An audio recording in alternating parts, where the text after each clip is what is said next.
to change the world. And quoted by Confucius, education breeds confidence, confidence breeds hope, hope breeds peace. And now, with that enthusiasm of enhancing learning and development in this academic world, myself, Dr. Rinki Dash, Assistant Professor, Department of Human Resource Management, Golaghat Commerce College, being the organizing secretary of this national seminar, on behalf of the entire organizing team, welcome you all and thanking you for joining us today in this national seminar virtual mode on National Education Policy 2020 and its focus on skill development, organized by the Department of Human Resource Management, Golaghat Commerce College, Golaghat, Assam, India, jointly with Kolkata Bidhannagar Society for Academic Advancement, West Bengal, India, to be held for 2 days, that is 11th and 12th of March 2023, through this Google Meet platform. It's my great pleasure to welcome you all the speakers and delegates that have come from all over the country today to share their knowledge and enhance our mental horizon. This 2 day seminar has about 100 participants participating across India with 23 research papers, making this seminar a truly national conference in spirit. We have organized this seminar in the virtual mode to enable us to meet eminent speakers and resources throughout the country, which could enhance our knowledge and share a difference of opinion on a common platform. We are proud to announce that the major outcomes that we expect from this seminar or conference is a national framework for the changing education systems around the country and how it can be inclined with the present academic society. Now, in this inaugural session, I would like to welcome all the eminent speakers. We have with us respected Professor Deepti Kumar Chakrabarti Sir, Chairperson, former Professor and Head, Department of Commerce, University of Kolkata, and Honorable President of Kolkata Bidhannagar Society for Academic Advancement. We have with us for the inaugural address Professor Jadab Krishna Das Sir, Professor, Department of Commerce, University of Kolkata, and Honorable Dean, Faculty Council for Postgraduate Studies in Commerce, Social Welfare and Business Management, University of Kolkata. We have with us for the special address respected Dr. Utpal Sharma Sir, Principal, Golaghat Commerce College, Golaghat, Assam, India. We have with us for the special address Dr. Pranjal Pratim Dotto Sir, IQSC Coordinator, Golaghat Commerce College, Golaghat, Assam. We have with us for the special address Professor Surya Begum Ma'am, Senior Mentor, NIIT Bengaluru, India. And for another special address, we have with us respected Pema Lama Sir, Associate Professor, Department of Commerce, University of Kolkata, and Honorable Secretary of Kolkata Bidhannagar Society for Academic Advancement. We have with us the joint organizing secretary of this national seminar, Dr. Sujay Kumar Dhar Sir, faculty member, ICFI Business School, Kolkata, and honorable governing body member of Kolkata Bidhannagar Society for Academic Advancement. I heartily welcome all of you in this inaugural session and would like to also welcome all the participants across the country, all the eminent speakers and keynote speakers in this 2 days national seminar. With this, I would like to hand over the session to respected Deepti Chakrabarti sir to conduct and follow the session. Thank you so much, sir. Thank you, Dr. Das. Thank you, sir. The Secretary, Honorable Secretary of Organizing Secretary of this very relevant contemporary seminar or the conference organized jointly by our society and supported by your college. So thank you for your hearty welcome to this 2 day seminar, national seminar, in not only in later but also in spirit that we have seen from your deliberation, and you have seen from the list of the speakers and the keynote speakers, resource persons, that they actually have come from different parts of our country, from Odisha, from Assam, from Bangalore, and some other places also. So, in true sense, this is one national seminar, and actually, the seminar is also on a very relevant, contemporary, and also controversial issue of the national sphere, the national education policy. And though our broad area is national education policy, but we have concentrated, we have focused upon in our seminar, particularly on the skill development. This is again the most relevant one so far as our country is concerned, because we know that since 19 actually 50, we may say, when our plan program started, 5-year plan started, since that time, okay, we are trying how to develop the percentage of skilled labor in our country, but unfortunately, we have not been able to do so. From different records and the studies, we have seen that of our total labor force or the workforce, only 4 to 5% workers now actually they are skilled in true sense. And this percentage in USA, in Japan, in South Korea, that is in some cases that is more than 90%, in some cases it is 80%, in some cases it is 52%, but whereas that is just 4 to 5% in our country. Okay. A number of schemes have been taken that we have seen from time long, and particularly in this regime. A number of programs or the schemes have been taken. The list is too long. Okay. In spite of that, the progress is not in that way up to the mark. And this national education policy, however, this has again emphasized on this skill development, along with the research and the other activities of the higher education and also the school education. So, how far this has been effective, or whether there are some limitations so far as the scheme or the policies are concerned, on this issue academically, truly never this is politically, academically this analysis is very much necessary, and our society completely an academic society, and the Golaghat Commerce College, so it must know about, it must have a clear idea about the position of the skill development in our country and its position in the world sphere internationally, where is its actual position.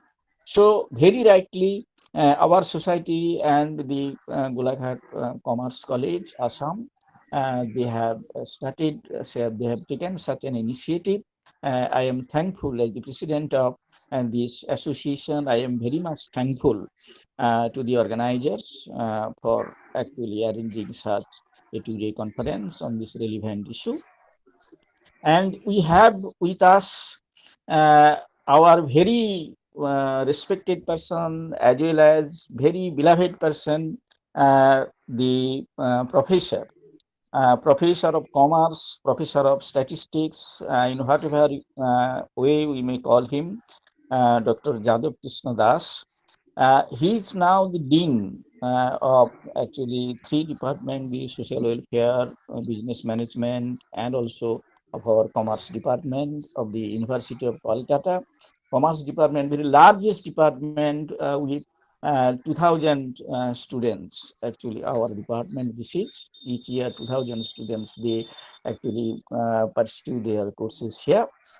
So we are truly fortunate or lucky. Professor Jadav Krishna Das, very busy person. Now he's the dean, but before that, he occupied and shouldered a number of administrative as well as academic responsibilities of this university. Till now, he is doing so. In spite of so many busy schedules, actually, he has given some time for us to inaugurate this 2-day national seminar. And we thought that none can be the better person than him to inaugurate such a seminar on national education policy, because we have seen him beforehand to take part on different seminar, conferences, and workshop on this national education policy. We have seen it.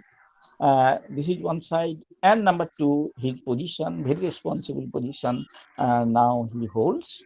At the same time, he just like my beloved brother, very brilliant student. So actually, I did not take time, or because I know whatever actually adjectives I may utter in favor of him, that will actually will not be complete. That will be exemplary, not exhaustive. So with these few words, now I request our dean, respected dean, our beloved professor of commerce, or professor of commerce, statistics, Department of Commerce, University of Calcutta, to give his illuminating address and thereby inaugurate this conference.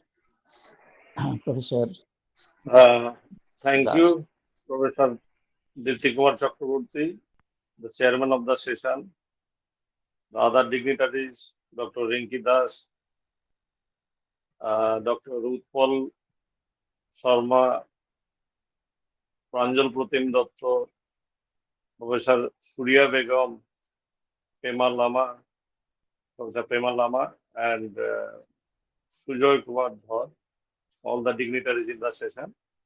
A very good evening to all of you. And thank you so much, Professor Chakraborty, for this nice as well as elaborate introduction. But I don't know whether I deserve this or not. Anyway, am I audible clearly? Yes, yes, yes, yes. Yes, Very sir. well. Thank you so, thank you so much. So, as Professor Chakraborty has already mentioned, actually, I was nominated from this state for several uh, workshop, seminar, national summit for this national education policy, but I'll be coming to that point. The first thing is that when we talk about the national policy, or the National Education Policy 2020, I think directly if we come to the higher education, that will not be fair because there are two phases. Why this particular program has been undertaken by the central government in all dimensions. So I need to explain them a little bit. So initially I am coming to the school education for a few minutes, then I'll be coming to the higher education part. The school education has been structured in a little bit in a different way. Whatever the problems were there, they are properly identified by three ministries, namely Ministry of HRD, Women and Child Development, and Health and Family Welfare, including Tribal Affairs.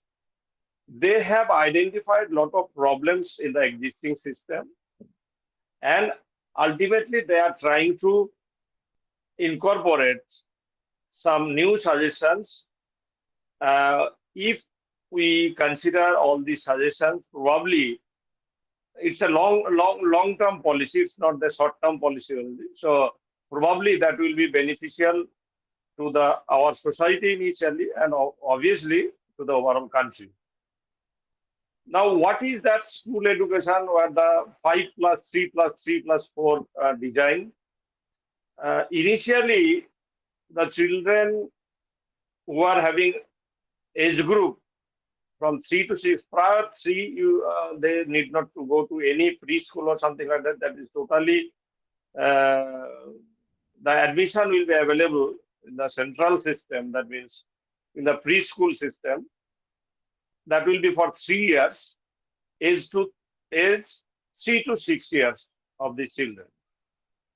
Then another 2 years, that is class 1 and class 2, that is designed for age group 6 to 8. That means initially 3 years for preschool and next 2 years for class 1 and class 2. So this total 5 years they are attributing as foundation course for that's why it is 5. 5 means 5 years actually. So 5 plus 3 plus 3 plus 4, they have the uh, modality is like that. Initially, this 3 years is the preschool stage. Then class 1 and class 2, 2 years. This total 5 years will be dedicated for the foundation. Then another 3 years, that means class 3 to class 5. This is known as the preparatory phase of the school education, which covers class 3 to class 5. These 3 years, that means age of the children should be in between 8 to 11 for these 3 years. They will cover the preparatory part of this. Then they will proceed to the middle level part. Middle level part again of 3 years and comprising of class 6 to class 8, and the age group will be 11 to 14 years. That means starting with at the age 3 up to age 14, they will be initially in the foundation level, then preparatory level, then middle level, and finally the secondary level, which is of 4 years, class 9, 10, which is the phase 1 of the secondary level, and class 11, 12 will be treated as the phase 2 of the secondary level. And the age group will be out of this four-year course, rather the 4 year of the secondary level, the age group should be in between 14 and 18. That means any child of age 18, he should complete his education in the new framework. That was there also in the earlier model, but the structure has been reorganized and restructured in total way. What is the basis of considering all these restructuring reasons? The main objective of the MHRD is that curtailing the dropout rate and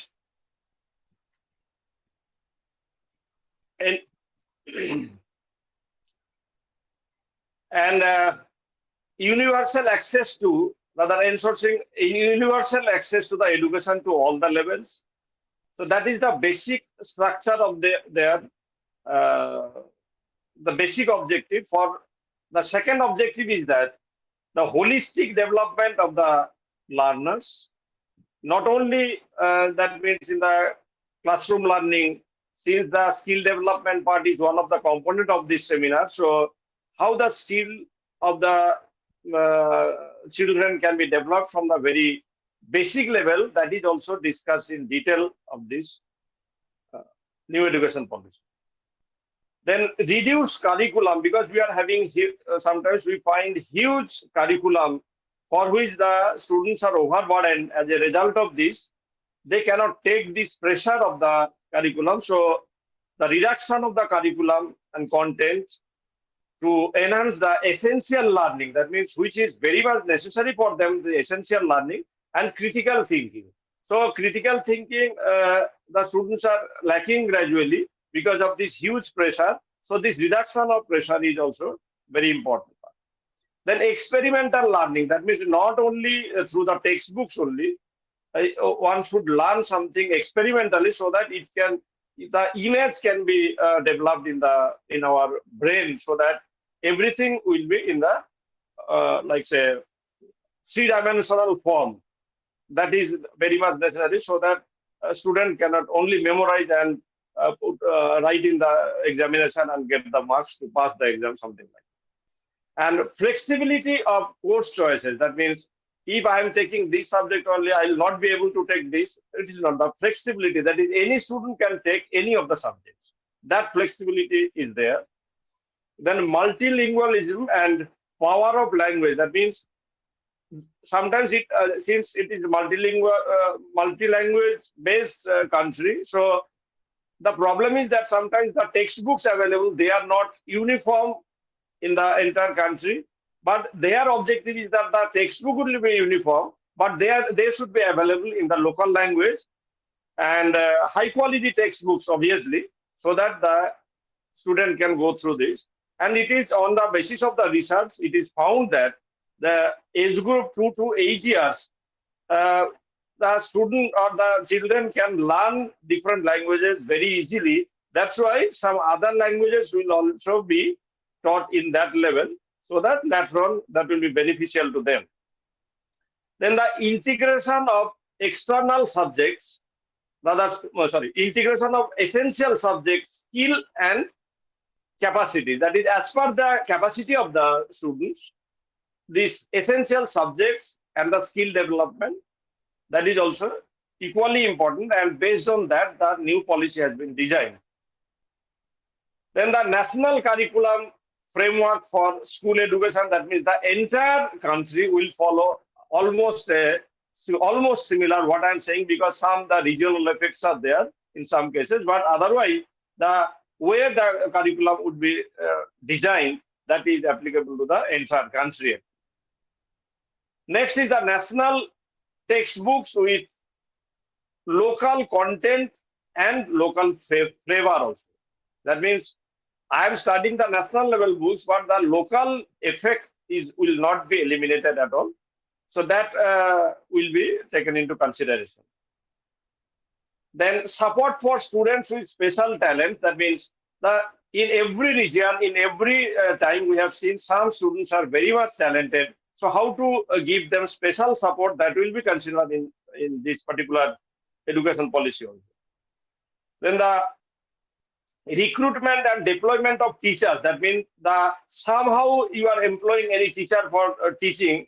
The school teaching is very crucial part of the life of any child.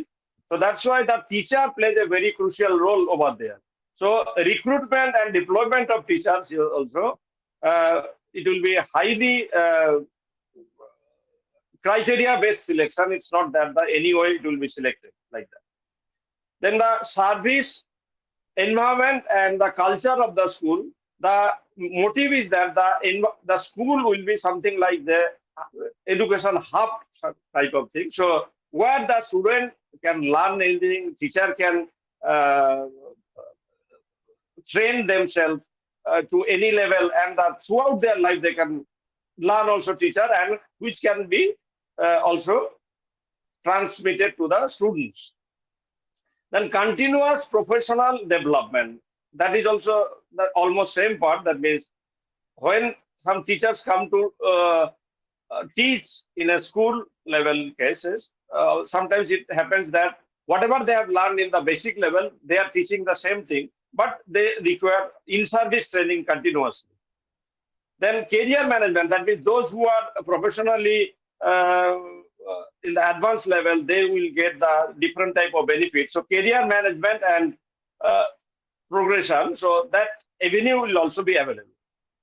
Then professional study standard of the teacher. That means this will also be they will get the benefit of their standard, the way they are teaching, etc. So that part is also taken into consideration. That is, no reward or no punishment. It should not be like that. That means the appropriate teacher will get definitely reward. And approach to teacher education. That means the teacher must learn continuously. Then only he will be able to transmit the same to the students. Then efficient resourcing and effective governance. So that is this is also from the terminology itself. It is very clear. I am not going details of this. And the standard setting and accreditation of the school education. So these are the main motive based on this school education has been designed, and all of we are familiar with the overall national education policy. So anyone, if we are interested, we can go through this. Why this basic part was very much necessary? Because without which we cannot discuss the higher education policy. That's why just I'll spend some time for the higher education part. So regarding higher education part, initially I was nominated in a, rather I was part of the system for suggesting something from our state in a uh, seminar which was conducted by National Institute of Educational Planning and Administration. In short, we call NIPA. And consecutively, 3 days were dedicated, one for state level teachers, rather state level universities, one day for central level universities, or other central universities, and other day for deemed universities. So based on all the suggestions, the final recommendations was sent to the MHRD. And the basic motto for, especially for the undergraduate level, rather say entire this higher education level, there was the four major components on which the discussion was there. One is the multidisciplinary and holistic learning of students, multidisciplinary as well as holistic learning of the students, because nowadays this the way we are having college or universities or the departments, they are in some sense, they are some sort of obviously they have the expertise of their own, but they are not multidisciplinary in nature. So the basic objective of this higher education is also it should be multidisciplinary in nature, because I can remember one example when I have done my orientation course it's long back, but I was going through a course based on this. Though my basic subject is statistics, but I was going through a course based on this, how this earthquake is being happened. So this plate tectonic theory, I can remember this a long back actually. But that was really, I can assure you, that was really beneficial for me, and I have learned a lot. But that was not possible without this orientation program. So that's why sometimes we need to learn something, some multidisciplinary technique. I have some interest in music, but since I am studying this particular subject, I won't be able to take this. So within the same umbrella, all the courses will be available, and student can choose this as per his or her choice. Actually. Similarly, the second option was discussed about the multiple entry and multiple exit policy in the academic bank of credit. Actually, so even if I consider the graduation level, if you just complete the 1 year course of this out of 4 years of the graduation, then you will be given a certificate, and your academic credit will be there in the digit lock, so that ultimately if you go to any other institution, your 1 year will be waived.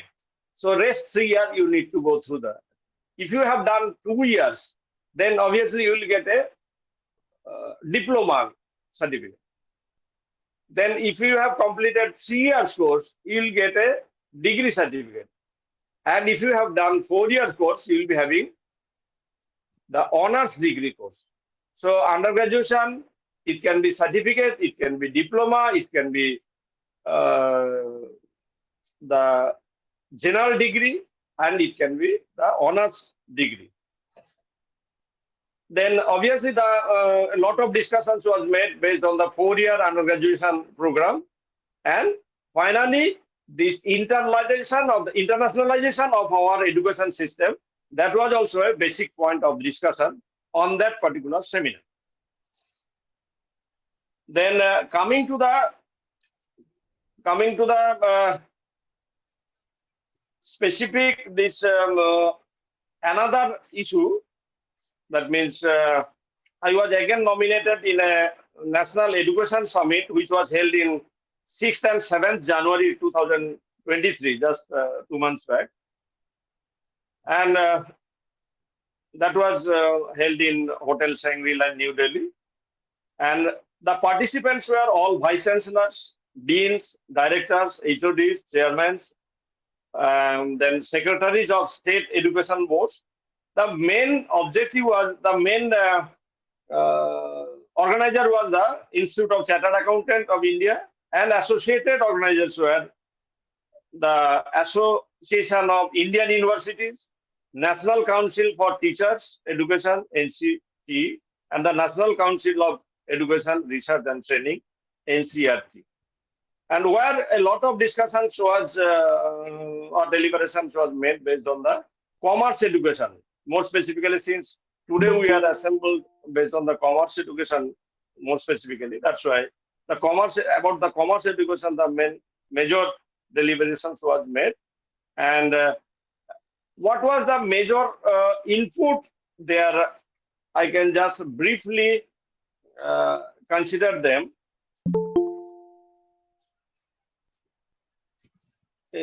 For the higher education, actually the lot of problems faced by the current higher education system. That's why some new avenues they thought of, and the main points are there: large and multidisciplinary university and college, at least one in every district. Then institutional autonomy, revamping of curriculum, pedagogy, assessment, as well as student support system, career program of teachers based on teaching and research, National Research Foundation to fund good researches, and disadvantaged student or specially challenged student, they will be given special emphasis. I am not going details of this. Lot of deliberations will be done during this 2 days seminar. And international restructuring of this higher education, where a particular college or particular university, we think of the same, or that will be called higher education cluster or higher education hub, and they can maximum number of students can be of 3,000. If there are more than that, then one can think of more than one education hub in the same district also. So nurturing these 3,000, around 3,000 students in an organization, and that organization must be of multidisciplinary nature, because I'm coming to another point, because they have some objective like this: by 2040, higher education institute become the multidisciplinary institute. Initially, they have targeted this for 2030, because it's a long process, because lot of things has to be changed, lot of infrastructure has to be changed, lot of funds required, etc. That's why it's the first step is to 2030. Then the second step, that is the final step, you can say, is the 2040. Then optimal learning and environment and support for the students, internationalization of our educational system, student activity and participation of students in every way in the organization, not only the classroom-based teaching, financial support to the students, motivated and energized, capable faculties recruitment, vocational education. Professor Dipti Chakraborty has already highlighted everything, because since this particular seminar is focusing on the skill-based part of this national education policy. So coming, if we consider only, as Professor Chakraborty has mentioned, that is 4 to 5% of our workforce, maybe that in all sense, not only the labor case, but every case, only we are having knowledge, but we are not skilled. That's why we are not employable. So the target is that to make all of us employable, the skill has to be taught in a different way, or the skill has to be imparted in a different way, such that ultimately the dropout or not, actually what happens right now is the only dropout or inferior students are going for the vocational training, but that is not desired. As per the choice of the students, that can be decided, because ultimately if their future is very bright on this, based on the different type of skills, then obviously they will go to them. Then A lot of other points are also there to illustrate the same, but I'll not take. I have already taken much time.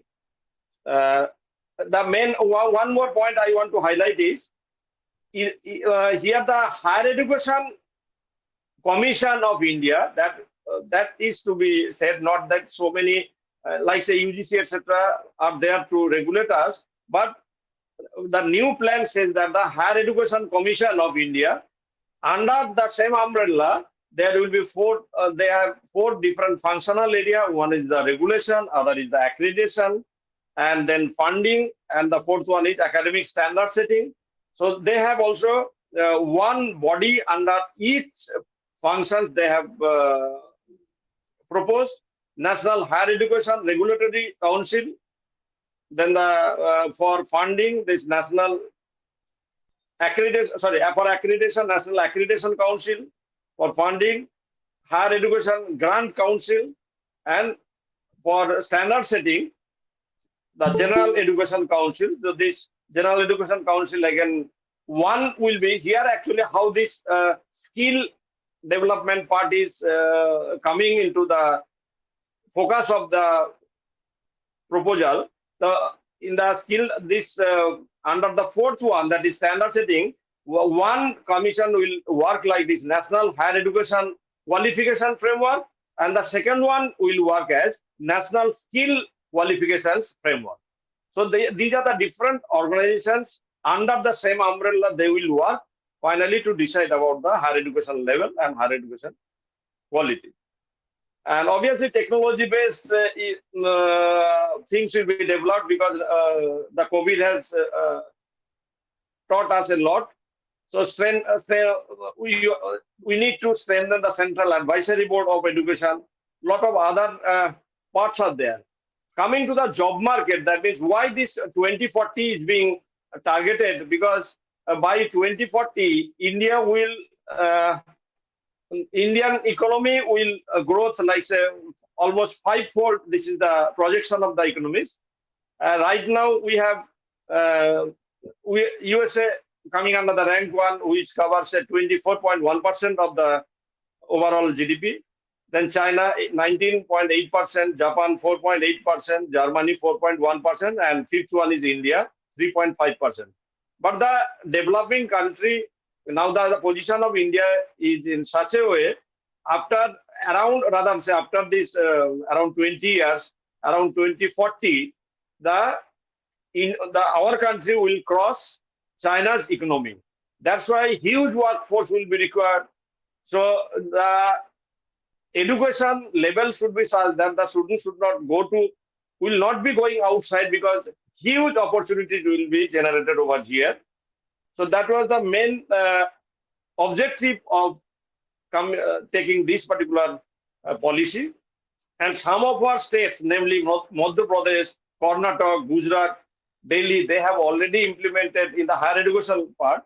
They have already implemented this part.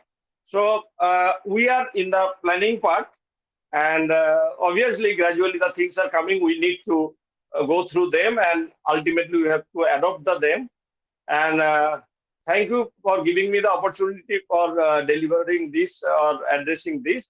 And with this few words, I inaugurate this particular national seminar, and lot of deliberations will be done during these 2 years of them, and the outcome may be published in the form of seminar proceedings, or in other way also, or in the journal form. Thank you so much once again. Thanks all. Thank you, Professor Jadhav Krishnadas.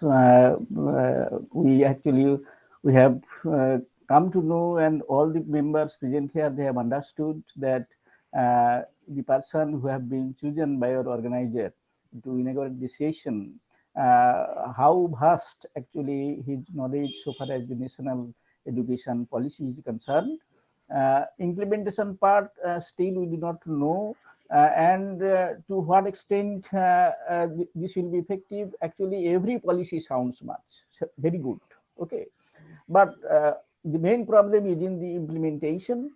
We all know that to have so many actually avenues, to provide so many avenues for higher education as well as the school education. Huge money is also required. Where from that will come? Uh, whether the private sources are to be tapped. If the private sources are tapped, then again, what kind of problem? That means completely the privatization of the education policy. Then this will be done or something else. We are talking about the 6% of our national revenue will be given to the education department or education activities. Actually, this thing is being told since 1960s that 6% of the national revenue will be given to the education department. But till now, we have not achieved this. But we are also saying that year after year, irrespective of the national government, not only this government, irrespective of different government, every year perhaps instead of increasing the share of the national revenue to the education policy, this is being decreased. Okay, so what we are saying and what we are doing, if your vision is not backed by proper mission, then policy is now just a mission, sorry, just a vision. I think that no vision will be properly implemented. This is one thing. And another one is that since the age of Adam Smith, we are towards, our focus was towards specialization. Now we are in multidisciplinary education policy. That means from specialization, we learned that specialization has a number of advantages. So whether specialization or multidisciplinary education, which is better? This is another thing. Okay. And another most important thing, yes, your skill development is needed, no doubt, but will we touch upon only the development of human resources or the human beings? This is also very important theoretical part. As if we are trying to have only the human resources. Okay, that means just inputs for the production. Human beings are the just like the nuts and bolts. They are the inputs of the productions. They are not the human beings. So whether this side has been properly touched upon in the national education policy or not. So these are perhaps, I think, the core areas, the basic areas to have the analysis of the national education policy, and also towards the actually the skill development program. So all this will be done, we think. Thank you, Professor J.K. Das, for your nice presentation and also the inauguration. Now I request Dr. Utpal Sharma sir, respected principal, Golaghat Commerce College, to give his address.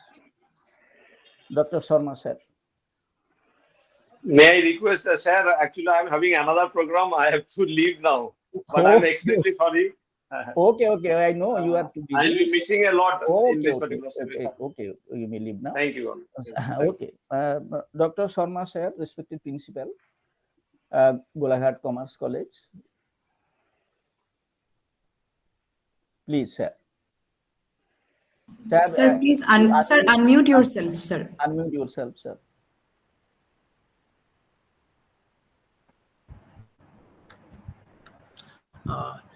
Yes, thank you, sir.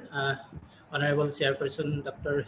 Dipti Kumar Chakraborty, former professor and head of the Department of Commerce, University of Kolkata.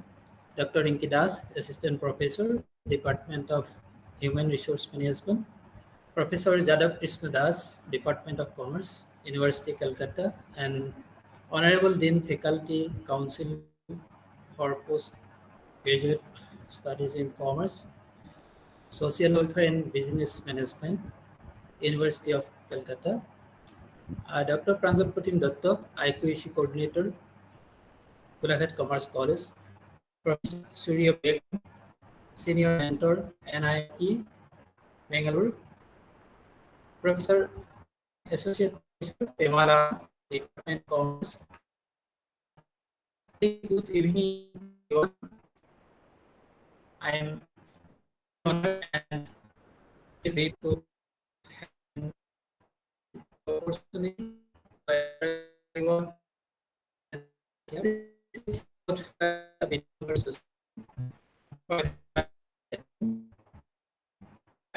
Bengal, Human Resource Management Department of Golaghat Commerce College, National on National Education Policy 2020, and its focus on Golaghat Commerce College is a pioneer higher education institute which established here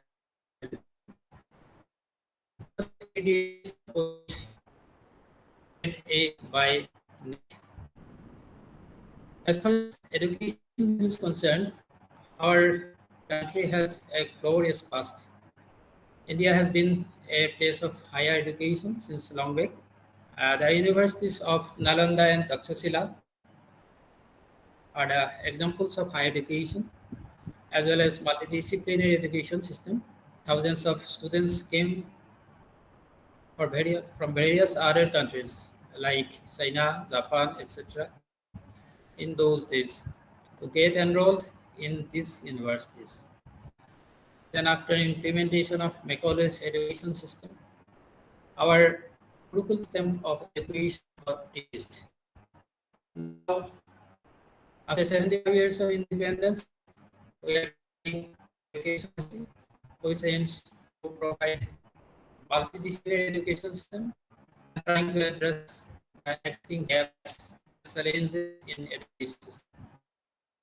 NP 2020 is a holistic approach to address all levels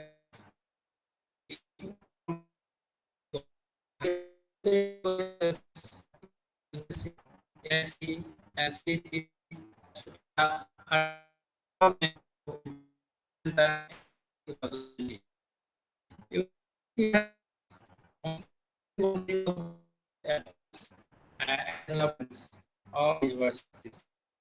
The CUE is a common university and has been implemented to the students in a process, a single entrance examination, and a series of reports by UGC regarding implementation of academic bank of credit. And a large number of youth have already enrolled the students in academic bank of credit and has seamless credit transfer. Through National Education Commission to all levels of education to ensure greater mobility, accessibility, and freedom.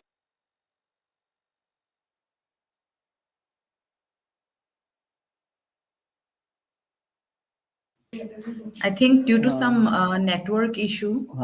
Perhaps this has been so. Yes, sir. Perhaps Yes, so. sir. Someone may call him over phone, whether he can join otherwise or not. Yes, sir. I shall call her, sir. Call him, sir.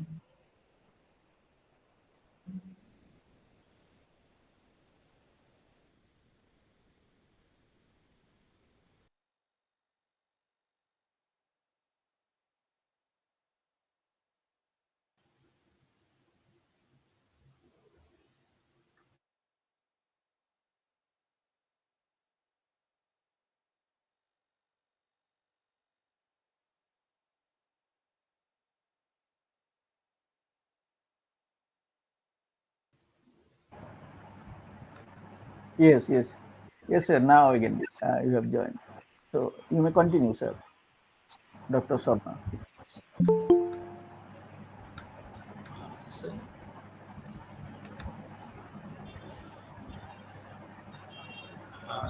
so it is my hope that this seminar will enlighten the young minds with knowledge about both NEP 2020 and vocational education. The importance of vocational education must be transmitted to our students so that they are able to attain self-reliant. Finally, on behalf of Golaghat Commerce College fraternity, welcome all the esteemed resource persons and all the participants to this two-day-long national seminar and wishing the seminar a great success. Thank you. Thank you all. Thank you, sir, for your nice, actually, trying to linking up with the ancient education and the national education policy, and your the best wishes for the success of this seminar. Actually, you have collaborated our society for this two-day national seminar. As the president of this society, I am truly very, very thankful, grateful to you, sir, Dr. Sharma. Now I request Dr. Pranjal Pratim Dotto, the Honorable IQC Director, uh, Golaghat Commerce College, to give his brief address. Yes, good evening, one and all present in this platform. Honorable Chairperson and President, Kolkata Bidhannagar Society for Academic Advancement, Professor Dipti Kumar Chakraborty. Inaugural address Professor Jadav Krishna Das, University of Calcutta. Special address Professor Surya Begum, NIIT Bengaluru.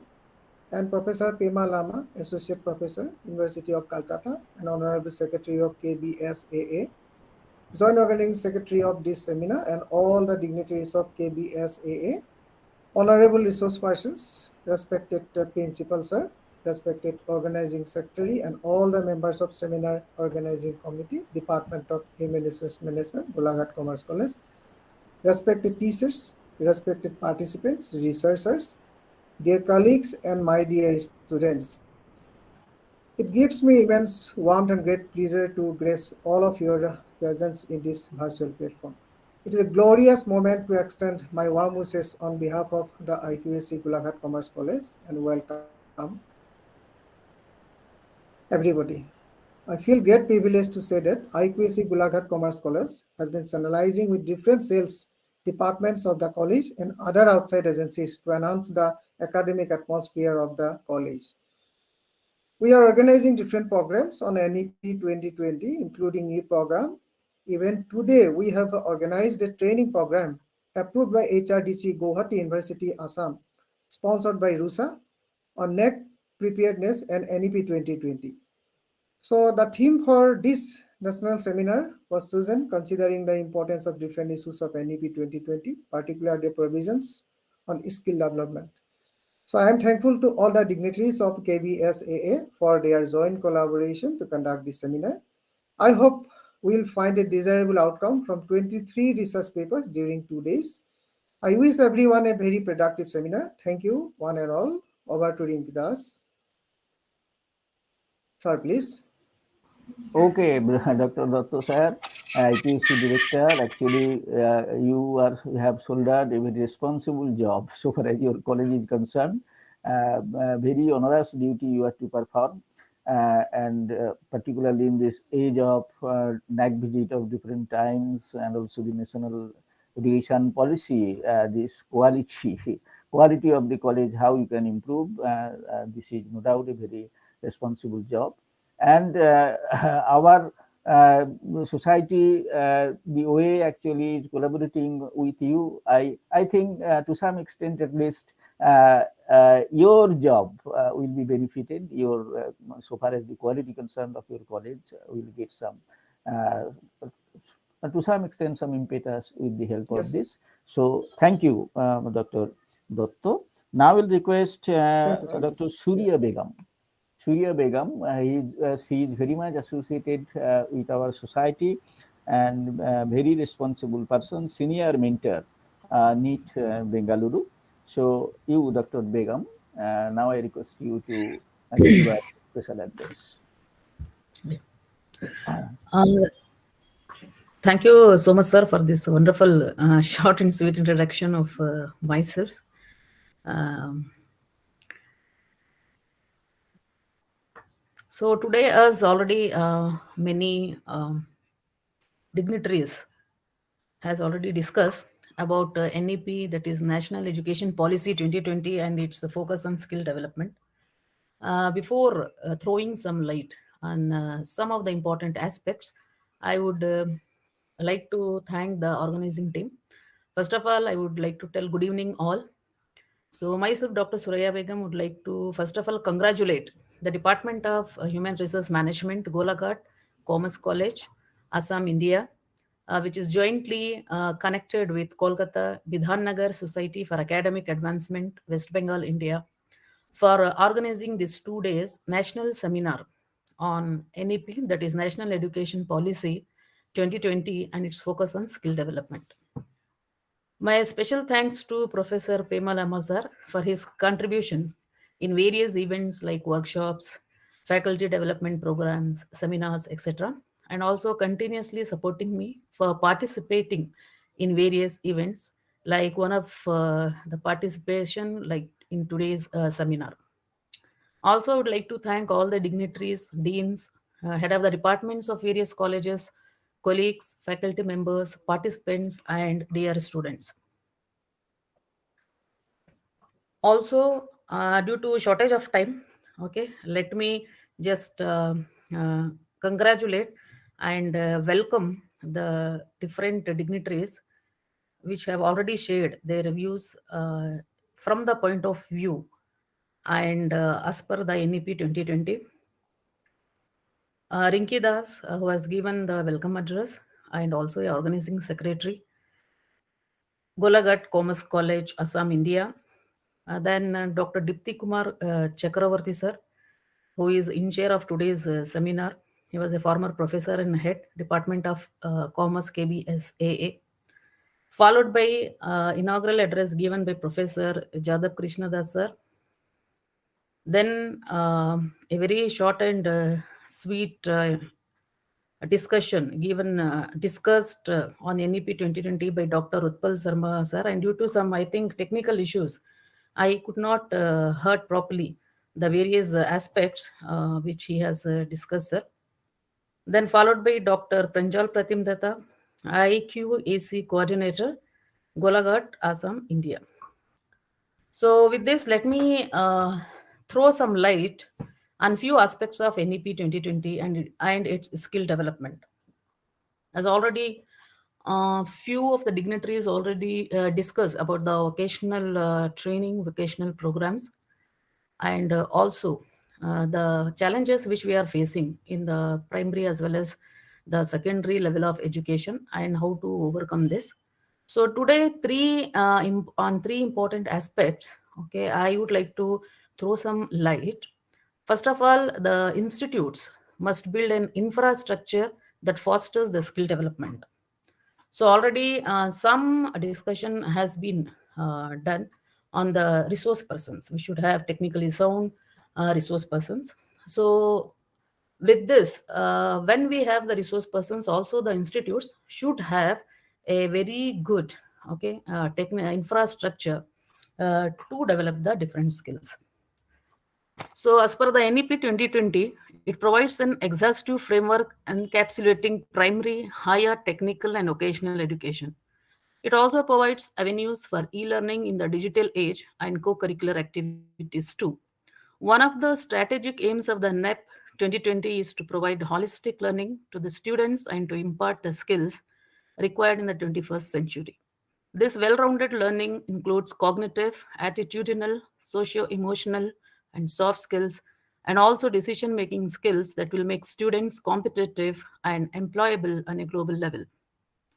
By giving equal importance to extracurricular activities like arts, sports, occasional skills, the new education policy mandates a compulsory shift towards a multidisciplinary education away from rigid silos of various streams such as arts, science, and commerce, while focusing on the newest 21st century skills. The vision that NAP has in making a difference in the education system of our country is inclusive and equitable. However, the successful implementation of this policy would require a complete restructuring of the Indian education system, and leverage these measures. Both government and private educational institutes should inculcate skill focused teaching and learning for the students. The silver lining has been that there has been a surge of students learning technical skills for application in varied fields. However, for the new era of skill based employment, a new education policy to become fully functional and beneficial, there are miles to cover. To overcome this gap, both industry and academia have to work very hard in collaboration. The perfect harmony between NEP 2020 measures and the educational institutes is the need of the hour. Now, coming to the development of the skills, okay, how we are going to stress upon this and how well we can do is there are certain points which I would throw light on. To align with the emerging trends of skill based hiring, educational institutes must focus on building an infrastructure that fosters skill development and provide flexibility to the students in choosing varied avenues and pathways. A complete shift in the mindset of all stakeholders is required as the educational institutes are accustomed to age old practices that they have followed over the years. Higher education institutions play a very important role in ensuring that graduates are trainable and have transferable skills that are valued by employers. The learning journeys have to be made flexible, making provisions for transfer of credits, enhancing the digital learning experience, soft skills training, mentorship programs, and inclusive internship experiences. Thus, by establishing an integrated higher education system in line with the NEP 2020, more and more students will become employable and there will be a decline in the skill gaps. And most of the students, that is what I was going through the abstract, and they are going to present the paper on this skill gaps also. Changes in recruitment criteria must be synced with the vision of the new education policy. For enjoying the fruits of NEP 2020 and skill based learning, the recruitment and filtration criteria for jobs have to be changed simultaneously. The private sector is already willing to welcome skill based employment with open arms, but the changes in the government sector need to be speeded up. It is only with the focus of the government sector hiring is changed from the current degree based hiring to skill based hiring that the new education policy will bear fruits. Even now, when a job posting for any government vacancy is put up, the focus is on only and only degrees. The selection process is degree based. Emphasis is on the marks obtained in the degree based education. For example, like filtration criteria, like throughout first class are above 65% marks in a particular degree course are very, very common. So this is what I have seen in my experience. Like during my 25 years of experience, whenever there is a recruitment, okay, companies are coming and visiting the colleges, they will ask this. But now slowly the trend is changing. Now, to continue with, the recruitment criteria for government jobs need to be changed, and so do the evaluation criteria. We need to move away from the role, learning, and memory based examinations and outputs of the examination for selecting our offices. Now, to conclude this particular, this beautiful article written, okay, and shared by one eminent person, one professor. Okay, and this is posted on September 13th, okay, 2022. A very beautiful thoughts and article written. And in the conclusion, professor has told that it is futuristic. NEP 2020 will be futuristic, and if it implemented well, is going to change the employment scenario in India, which is very, very important for today's youths. However, we need to change the ecosystem around it to experience its benefits to the fullest. Now, the second aspect which I want to share, it is a again very beautiful opinion given by Prof. D.P. Singh, particularly taking the Uttar Pradesh state. So, in one of his opinion, in the form of a short blog, he has written as exploring potential of education and skill development startups in the light of NEP 2020. So, as already we know that the government of India has identified five major themes by Niti Aayog, which are learner-centric education, digital learning, institute collaboration, academic research, and internationalization and Indian knowledge system for the effective implementation of NEP 2020. So, Prof. D.P. Singh, okay, relating to Uttar Pradesh state, he has written that we can expect to enjoy a significant demographic dividend if it is uses its human resources more effectively by appropriately skilling its young population. The state has an estimated median age population of 24.7 years. It has a potential to emerge as a land of innovation and employment opportunities, which is very, very important. Uttar Pradesh is the third largest economy in India and serves as the country's growth engine. The state contributes 8% of the national GDP. The rich historical past of the state is ingrained in its culture. The state's large population is dependent on agriculture for their livelihood. In addition, UP has successfully adapted to contemporary technologies, traditions, and occupations. Other than agriculture, the state's main economic sectors include information technology, agro-processing, mineral-based industries, textiles, handicrafts, sports, goods, and tourism. The state is endowed with endless prospects and a skilled labor pool. With population of about 24 crores, UP is the home to India's largest consumer market. This is a very, very highlighting point. All these attributes make UP an attractive place for foreign investment. So this is an article in the form of Dr. D.P. Singh's opinion has been published very, very recently, that is on February 17, 2023. Now, before concluding, I would like to throw some light on the vocational education and the skill enhancement in the NEP 2020. Beautiful lines written by Dr. Sanjay Kumar.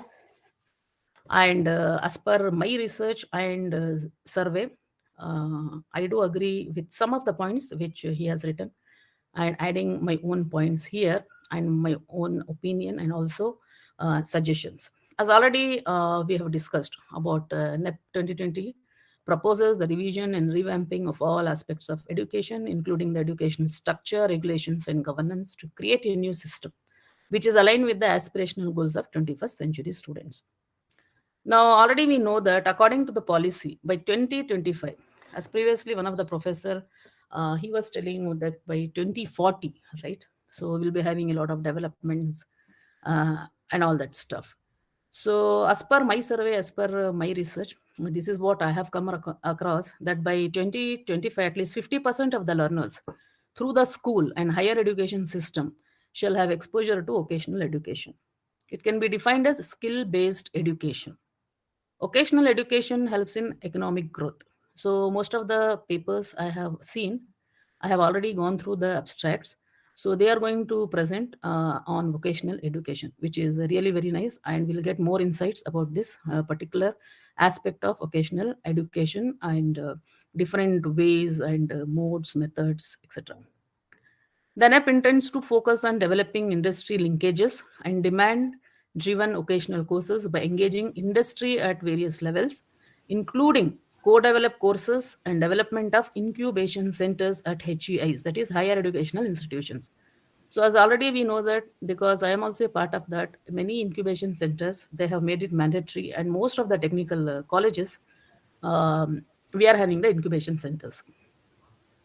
Besides this, the policy also envisages alignment with international standards. The focus area for vocational education are intended to be chosen based on skill gap analysis and mapping of local opportunities. So one or two papers I have seen also on this skill gap analysis, which will be very nice. Nicely they have written the abstract. The increased impetus for vocational education and lifelong learning in the policy is likely to provide comfort to employers as far as continuous supply of skilled manpower is concerned, and also it improve the overall supply side recognition of the vocational system. The policy aims to overcome the social status hierarchy associated with vocational education and integration of vocational education into mainstream education in all educational institutions in a phased manner.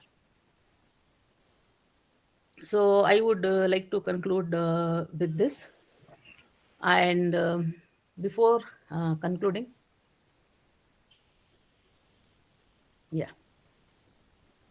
once again, thank you so much for giving me this opportunity to throw some light on the NEP policy and its skill development, which we have to focus in the future. Thank you, Dr. Begum, for your actually nice, actually stressing upon some of the research-based actually papers, articles, as well as how vocational training is important, particularly in our country, and how this is actually the national educational policy is futuristic. So thank you very much for enlightening us with your research-based actually knowledge on this issue, particular issue. Now I will request our very beloved secretary of our association, to give a very brief address at the seminar. The time is short. Professor Lama, Okay, the thank you. secretary of our society. Thank you very much, sir, for giving me an opportunity to speak, as well as good evening to all the dignitaries. So I would like to, first of all, I would like to appreciate the Department of Human Resource Management, Golaghat Commerce College, Golaghat, Assam, to take an initiative to jointly collaborate this national seminar on education, National Education Policy 2020, and its focus on skill development. And the special thanks goes to the organizing secretary, Dr. Rinki Das, who is an assistant professor in the Department of Human Resource Management, Golaghat Commerce College, Golaghat, Assam, and other college authorities. So just I won't take too much time. So just I wish all the paper presenters a best of luck, and I wish this 2 day national seminar will be a grand success from both of our side. So thank you very much once again, and wish you a best of luck to the Golaghat Commerce College for once again taking an initiative to conduct this such a beautiful seminar. Thank you very much, ma'am. Thank you very much to all of you. Thank you, sir. Thank you, our secretary.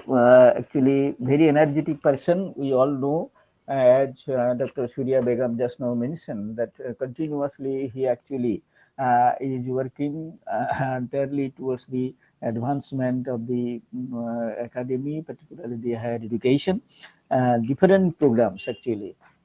Continuously, he is organizing with his very energetic team. So once again, thank you. So now I am in the last part of our inaugural session. I request Dr. Sujoy Kumar Dhar, the faculty member of ICFI Business School, and who is also the joint secretary, joint organizing secretary of this 2 day national seminar. So, Dr. Dhar, I request you now to deliver a brief formal vote of thanks. Thank you so much, sir. Good evening to all of you. I have been assigned the pleasant task of offering vote of thanks in the inaugural session of National Seminar on National Educational Policy 2020 and its focus on skill development, organized by the Department of Human Resource Management, Golaghat Commerce College, Golaghat, Assam, and Kolkata Bidhannagar Society for Academic Advancement, West Bengal. I want to convey heartiest thanks to Dr. Rinki Das, Organizing Secretary, Assistant Professor, and Head, Department of Human Resource Management, Golaghat Commerce College, Golaghat, Assam, for giving the welcome address. My heartfelt gratitude goes to Professor Dr. Dipti Kumar Chakraborty, former professor and head, Department of Commerce, University of Calcutta, and Honorable President KBSAA for chairing the inaugural session. I want to thank Professor Dr. Jadav Krishna Das, Professor, Department of Commerce, University of Calcutta, and Honorable Dean, Faculty Council for Postgraduate Studies in Commerce, Social Welfare, and Business Management, University of Calcutta, for delivering the inaugural address. I want to convey heartiest thanks to Dr. Utpal Sharma, Principal, Golaghat Commerce College, Golaghat, Assam, Dr. Pranjal Pratim Datta, IQAC Coordinator, Golaghat Commerce College, Golaghat, Assam, Professor Dr. Surya Begum, Senior Mentor, NIIT, Bengaluru, and Pema Lama, Associate Professor, Department of Commerce, University of Kolkata, and Honorable Secretary KBSAA for delivering special address. It will be unfair if I don't acknowledge the contribution of Pema Lama, Associate Professor, Department of Commerce, University of Calcutta, and Honorable Secretary KBSAA, as this seminar would not have seen light of the day without his sincere effort, dedication, coordination, hard work, and support. I want to thank chairpersons, co-chairpersons, and coordinators of all three technical sessions, as well as chairpersons keynote speakers and coordinators of all 4 plenary sessions for giving their consent to perform the assigned roles. All the best to the paper presenters of all 3 technical sessions. My thank goes to all the technical support personnel without whom it would not have been possible to conduct the seminar in a seamless manner.